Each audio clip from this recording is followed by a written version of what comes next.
मित्रांनो, इंग्रजी राजवटीमध्ये ज्या एका कवीचं लेखन दाबून टाकण्याचा प्रयत्न झाला का, तर त्यांची कवनं वाचून राष्ट्राभिमान जागृत होतो. असे कवी म्हणजे आपले कविभूषण. याच स्वॉरियर्सच्या कवनांच्या रसग्रहणाचा एक शृंखला आम्ही बनवली आहे. त्या शृंखलेत मी तुमचं स्वागत करतो. आजचं जे कवन आपण घेणार आहोत ते कवन गाण्यात बदललं होतं पंडित हृदयनाथ मंगेशकर यांनी, आणि ते गायलं आहे लताबाईंनी. तुम्हाला युट्यूबवर पण हे सापडेल. मी कवन म्हणून दाखवतो, बघा तुम्हाला आठवतंय का. कविभूषण निरनिराळ्या गोष्टींमधल्या उजव्यापणाची तुलना शिवछत्रपतींची करतात आणि ते सांगतात की हे उजवीपणं काहीच नाहीये शिवछत्रपतींच्या व्यक्तिमत्वातल्या उजवेपणामध्ये. ठीक आहे, बघूयात.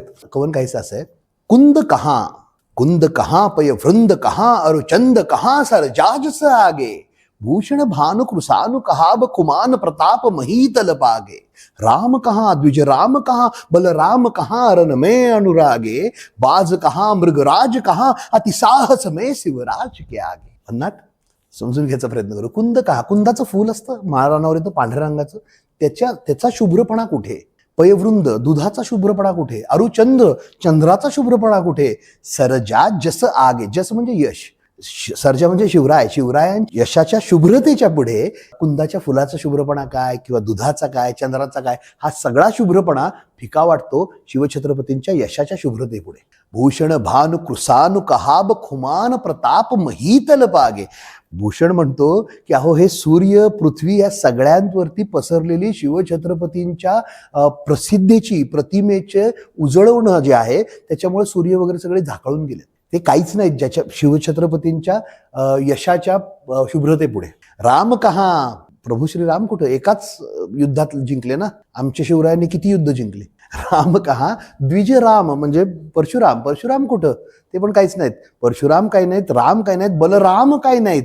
रण मे अनुरागे, रणांगणात लढण्याच्या कसबेच्या बाबतीत राम द्विजराम बलरामांपेक्षा उजवे आमचे शिवराय आहेत. पुढे ते म्हणतात बाज कहा, बाज म्हणजे तो आपला पक्षी, जो ससाणा, बहिरी ससाणा, जो कौशल्य आहे त्याच्यामध्ये मोठ्या मोठ्या प्राण्यांवर पण हल्ला करतो. बाज कहा मृगराज, मृगराज म्हणजे सिंह, मृगराज कहा अतिसाहस में शिवराज क्या है आगे.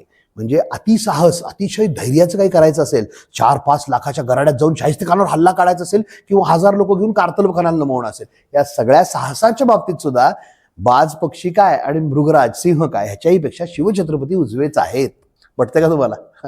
चला मराठीवालं ह्याचं व्हर्जन बघूया. तुमच्या लक्षात येईल ह्याचं मराठी ट्रान्सलेशन, मंदार मालेमधलं ट्रान्सलेशन पण तितकंच गोड आहे, तितकंच छान आहे. मी मराठी कवन घेतोय, मराठी भाषांतर घेतोय.